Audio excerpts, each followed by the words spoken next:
and also having Aqib Talib together, they could be the best cornerback tandem this year. Wade Phillips is a master disciplinarian and a great tactician as a defensive coordinator. Overall, I like the Rams. And that's pretty much it right there. Let's get into some of the games we saw last night, as I mentioned. Fun with flags. Eagles. Falcons. 18-12, the Eagles beat the Falcons. How did they do so? If you look at early in the game, it was 10-6 at one point. Eagles have the ball. It's 3rd and 5, third quarter. Corey Clement, the running back, gets the ball. Flip tosses to Nelson Aguilar, the wide receiver. Throws a 15-yard pass down the right sideline to, of all people, quarterback Nick Foles, who's the starter right now, until Carson Wentz recovers from the ACL injury he had against the LA Rams last year in December. Well, anyway, Foles gets the ball, makes a good run. Then a few plays later on 3rd and 18, gets a 3rd down pass to Zach Ertz. Then a few plays later, Jay Ajayi bulldozes to the left side, gets a big go-ahead touchdown, or gets what is the go-ahead at the time. And then, which actually makes it 10-6. Then later on in the game, an interception by the Falcons defense off of Nick Foles, and they translate that into a nice touchdown play. So they're up 12-10, the Falcons over the Eagles. Unfortunately, Matt Bryan messed up on the extra point, hit wide right.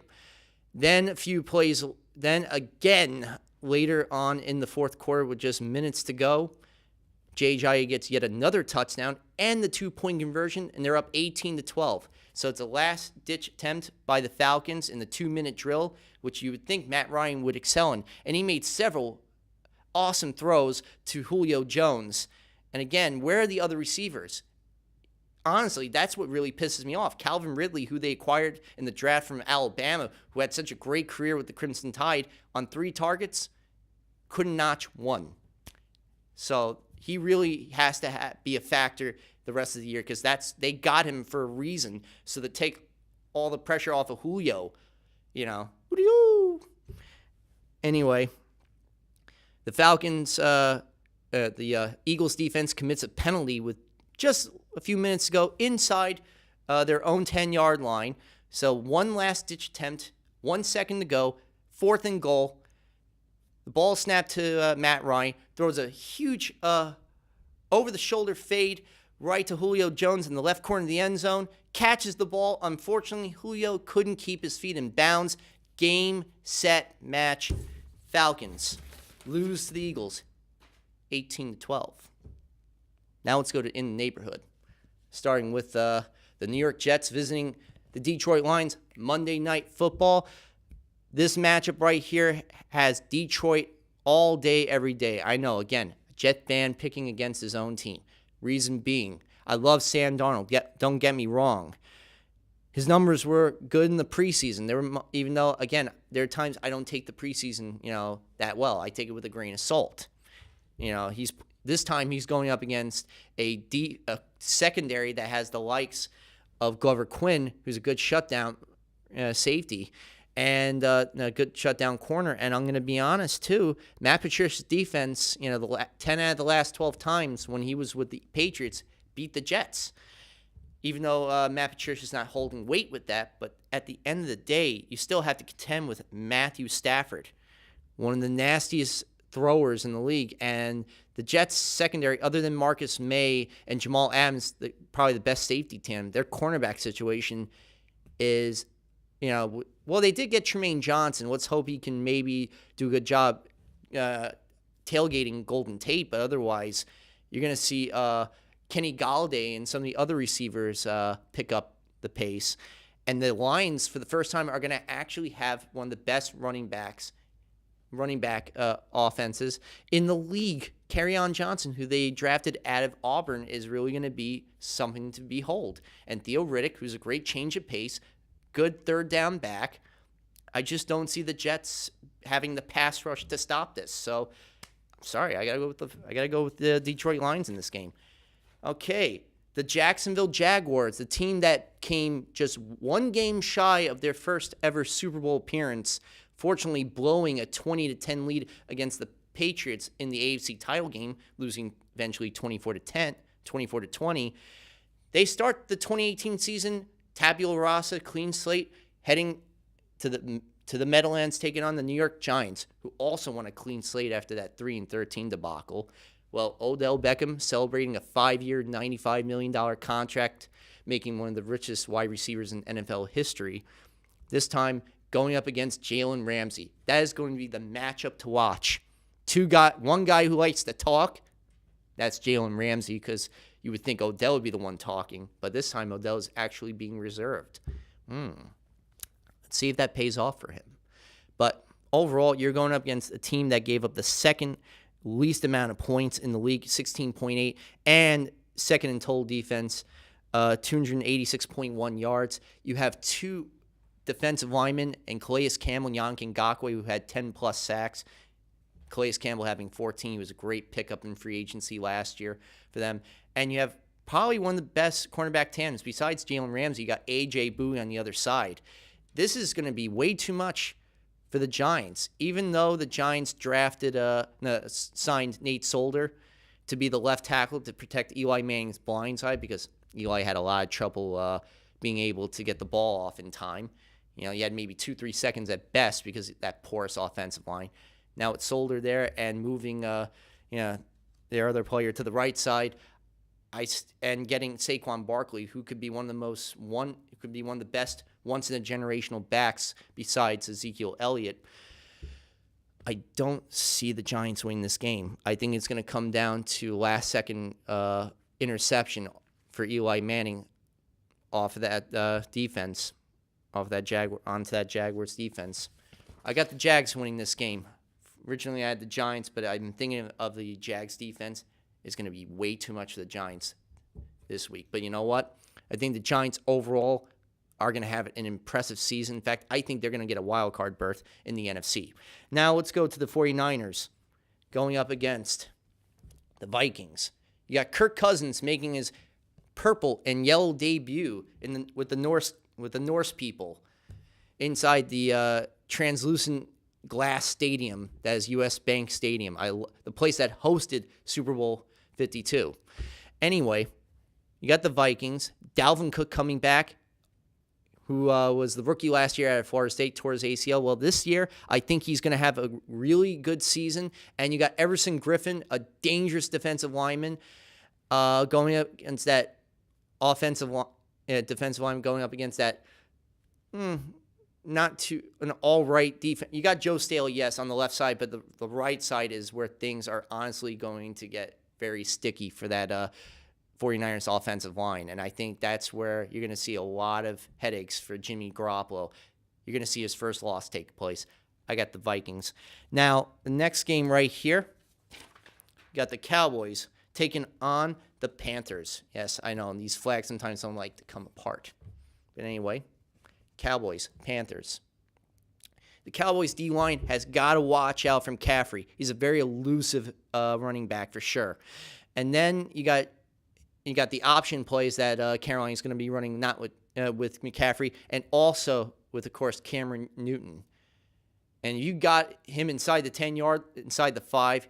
You know Cameron is going to take that ball to the end zone for sure. So you got to lock in on those two, but don't take your eyes off of Devin Funchess either. And the Cowboys this year, had Ezekiel Elliott not been suspended, it would have been a different season for sure. I think they would have made the playoffs. It came at the worst time in the middle of the season, and, it really changed everything. And the numbers fell off for Dak Prescott. And the fact that Terrence Williams has to be the number one back since Dez Bryant was let go. And, their tight end for so many years decided to leave to go to the Monday night broadcast booth. Hey, congratulations to him. But overall, I think the Panthers got this game. I'm going with the Carolina Panthers. Now, Chicago Bears, Green Bay Packers, Sunday night NBC. I love this game right here. I cannot wait to see Khalil Mack trying to go up against that Packers offensive line and getting in the face of Aaron Rodgers, which is no easy task. And if Aaron Rodgers is outside the pocket, well, he's got some good receivers coming his way. He's got Devontae Adams, who he has such a great rapport with. He's got Randall Cobb, who he's played with for so many years, and newly acquired Jimmy Graham, who's going to be that red zone threat that they've needed. But the running back situation, it's a running back by committee that they have, and that's where things are going to get sticky for them, as opposed to the Bears, who have Jordan Howard and Tarek Cohen. I'm going to pick an upset here. I like the Chicago Bears. Even though it's in Lambeau Field, I think Khalil Mack does make an impression, and him and Roquan Smith could be the best defensive line tandem this season. I like it. Give me them. Now, LA Rams, Oakland Raiders, Monday night, the second Monday night game of the year, because they do 2 Monday nights week 1 afterwards. It's only 1 Monday night game for the rest of the year on ESPN. Now, to the game itself, I like my favorite matchup is going to be seeing Jared Goff making mincemeat out of that Raiders secondary. I'm going to love that for so many reasons, especially seeing Brandon Cook. Expect him to get 3 touchdowns in this game, and Todd Gurley's going to get 1 too. Before the third quarter, they're going to already have a massive lead, and this whole Raiders experiment, going back to what happened in the past, is not going to work this time around. Sorry, John Gruden. I know you have, Paul Gunther right there to help you. But overall, I just don't see it taking place. So I don't see the Raiders winning. So I got the Rams. Now, Chiefs, Chargers. Patrick Mahomes as the full-time starter for the Chiefs. He's got a versatile wide receiver in Tyreek Hill, a dangerous running back in Kareem Hunt, the best tight end in the game in Travis Kelce, who can even be lined up as a receiver if need be, going up against a secondary that leaves little to be desired, and a defensive line that's going to be missing Joey Bosa, because Melvin Ingram's going to have to be the lone show. Originally, I had the Chargers winning this game, but with Bosa's injury, I got the Chiefs, actually. And you got Patrick Mahomes, who throws a rifle for an arm, and he's got Tyreek Hill, who I don't think he will be able to overthrow even if he wanted to. Give me the Chiefs this week. Now, the next game right here, Texans-Patriots. Every time they play each other, the Texans find ways to get back in the game, but come so close, but no cigar. And it will be the same case again. There's no way the Patriots lose in their home stadium this time around. Again, they're not going to lose this time. Even with all the transition, all the turnaround, not having Danny Amendola, not having Dion Lewis anymore, who went to Tennessee, and Danny Amendola went to the Miami Dolphins.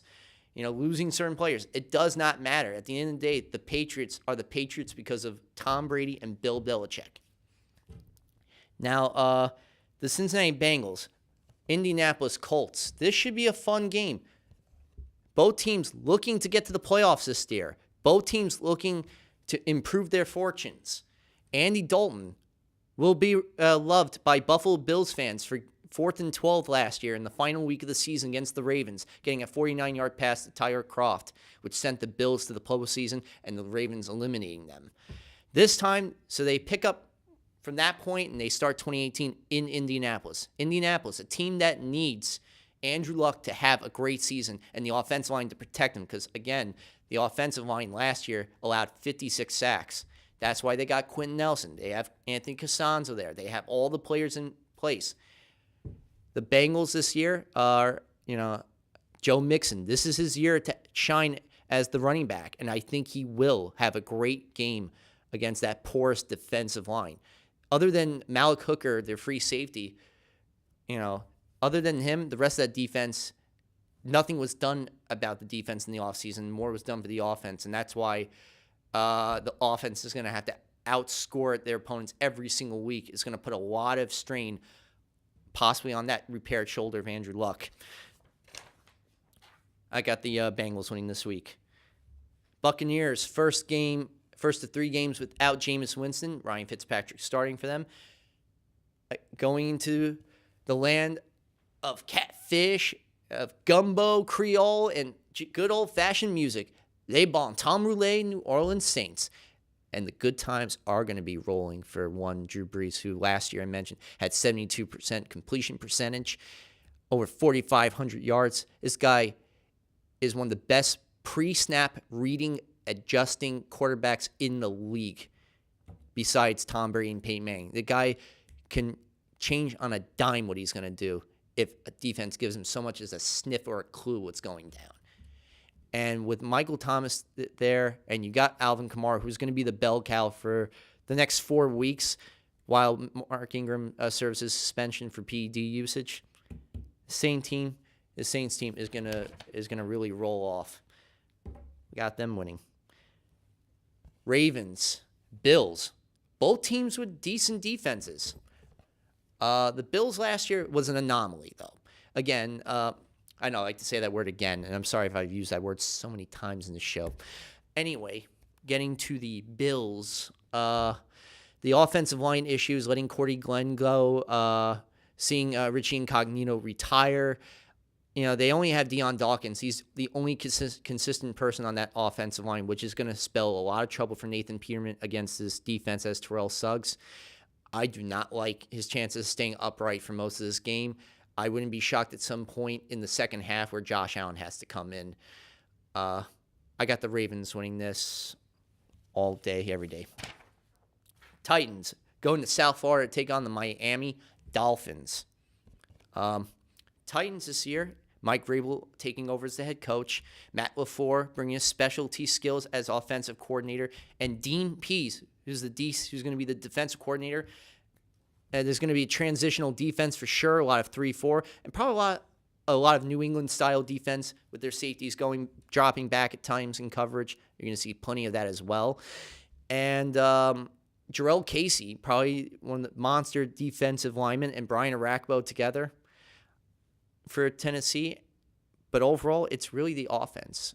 Marcus Mariota, remember last year, this guy threw himself a touchdown pass. That's right.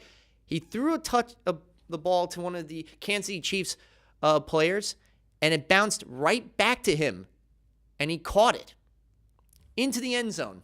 Unfortunately, they end up losing to the Patriots in the divisional round, which cost Mike Mularkey his job, and they brought in Mike Vrabel eventually, who was the linebackers coach for the Houston. Was a defensive coordinator for the Houston Texans last year. And before that, the linebackers coach, and before that, a 3-time Super Bowl champion with the New England Patriots.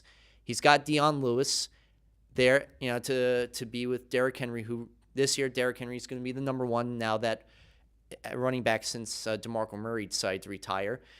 And I really like what they brought in with Malcolm Butler, who last year was benched by the Patriots in Super Bowl 52. Why would you bench the guy who got the game turnaround interception against the Seattle Seahawks back in Super Bowl 51? Why would you do that?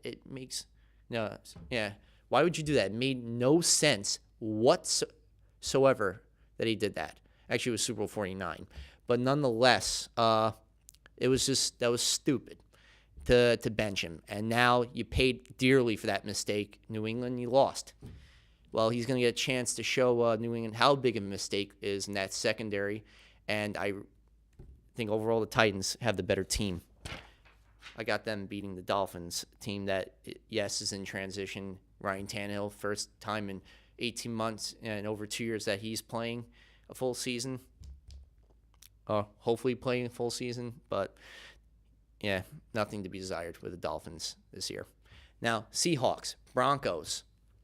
The Seahawks, no Legion of Boom, but you still have KJ Wright. You got Bobby Wagner, probably one of the best inside-outside linebackers in the league. And then other than that, the Seattle Seahawks are going to a Denver team that has two great receivers together who can really zip. You got the vertical threat, Marius Thomas. You got Emmanuel Sanders who can come out of the slot. The running back, Royce Freeman out of Oregon, that's going to be the most exciting to see how he does against that linebacking core,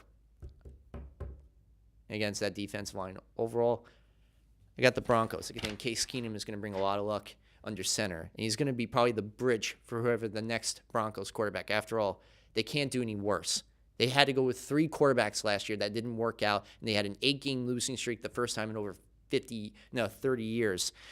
It was pitiful to watch. Hopefully the Broncos this year will have a much better year. And Bradley Chubb, the defensive end that they got to go with Von Miller, could be a Rookie of the Year candidate. Let's go to Redskins, Cardinals. Jay Gruden needs a good season this year for Alex Smith and company. Unfortunately, Alex Smith doesn't have the type of receivers he had when he was with Kansas City. No offense to Jameson Crowder, but they don't compare it to Tyreek Hill. They don't compare it to having Travis Kelce. And Sammy Watkins being there, does help a bit in Kansas City. But I'm talking about with Washington, you have Adrian Peterson at the age of 33 as your star running back because Terry Guici, who they drafted out of LSU, tore his ACL. He's done for the year. Chris Thompson is an injury waiting to happen again. The offensive line outside of Trent Williams and Brandon Scherf otherwise is questionable at best. Their defense, you still got Ryan Kerrigan on that defensive line, but the Redskins overall going into Arizona with David Johnson, who I think is going to return back to his 2016 form. I just don't see the Redskins pulling it off in the desert. Cardinals, I got them by 10 points, and good luck for the for the matchup between Josh Norman, the cornerback for the Redskins, going up against Larry Fitzgerald. And finally, the last game of the week, Pittsburgh Steelers, Cleveland Browns. The 0-16 Browns, well, will they finally get that elusive victory they had back in 2016? Most coaches who go 1-31 in 2 years would have been fired. Heck, Pat Shurmur, the new head coach of the New York Giants, he went 10-22 after 2 years and he got fired. Yet Hugh Jackson, nothing. Not a warning, anything. Let's give you another year after that. But anyway, he got some new weapons. He got some new toys to work with. And let's not forget the factor that everybody's going to be thinking about is Le'Veon Bell not being there for the Pittsburgh Steelers. This is going to make it a closer game than originally anticipated. Even without Le'Veon Bell, you still have to deal with Antonio Brown. You still have some other good players to work with. And I think Jesse James is going to be great. And you got Ben Roethlisberger, who, by the way, has a great career record. He's got 21 wins versus 2 losses in his career against Cleveland. For all the punch that Cleveland brought to them, for all the drafts that they had, especially with Denzel Ward being their star cornerback, who's going to be their star cornerback this year. But good luck guarding Antonio Brown because you're going to need more than just yourself with him. You need 2 people to get a guy like him. And as for the Cleveland and some of the other players, and Myles Garrett, who I think is still going to be a great defensive lineman and possibly have a breakout season for Cleveland. I just don't think that Cleveland's, even in this year, is going to beat Pittsburgh in any game, in any of the 2 games they're playing each other. But you never know. Jarvis Landry could be the answer to the question, will they finally have a decent receiver? I mean, a really good receiver that can play for them. Even though some people say he's a slot receiver and the money he got is not justified, au contraire, mon frere, he does deserve that money. He did have 122 receptions last year. But overall, Pittsburgh, I got them winning by 3 points. And that is the games of Week 1 of the 2018 NFL season. I'm very excited to see where all this goes. College football-wise, as I mentioned, my beloved Gators have the visiting Kentucky Wildcats. The Gators are at number 25 in the AP Top 25 rankings, coming off their huge victory over Charleston Southern in the Swamp. Now they play the Kentucky Wildcats, who they've defeated 31 straight years since 1981. Will they make it 32 straight victories? I think so. And last year they had a huge deficit to overcome. Oklahoma this year, being visited by Kelly, Kelly's team, Chip Kelly's UCLA Bruins. I like Oklahoma in this one, and the post-Baker Mayfield era, who, by the way, was drafted by the Cleveland Browns. He'll probably eventually be the quarterback at some point, but it's Tyrod Taylor for the moment. Then you got Clemson visiting the 12th man in College Station. I like the Tigers in that one. And then the Penn State Nittany Lions visiting the Pittsburgh Panthers, third straight year. They've renewed this rivalry, and it's the first time in prime time on ABC, 8 o'clock. Saquon Barkley, who is one of the top 5 Heisman candidates to watch, will lead them to victory. The Battle of North and South Cali, that's right, USC in the post-Darnold era versus Stanford with Bryce Love, who had a not too great performance week 1, but hopefully we'll pick things up. I got Stanford winning. Those are the college games this week. Now for the new segment, the playbook.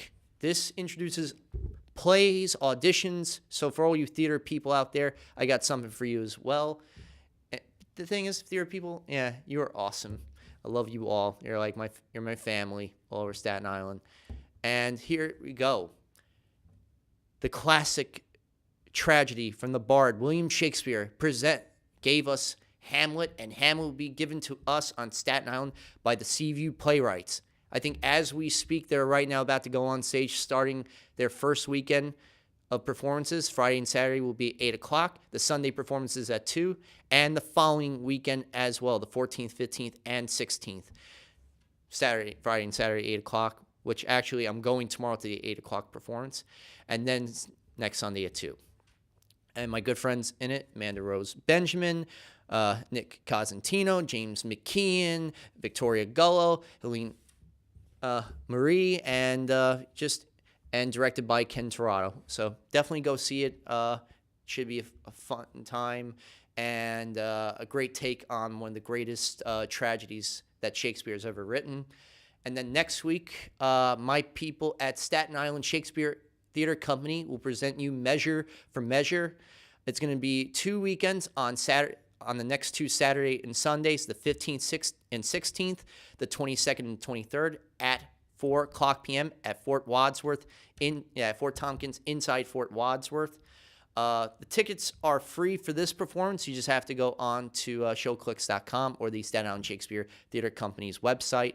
It's free admission, but you have to get your tickets to see the show.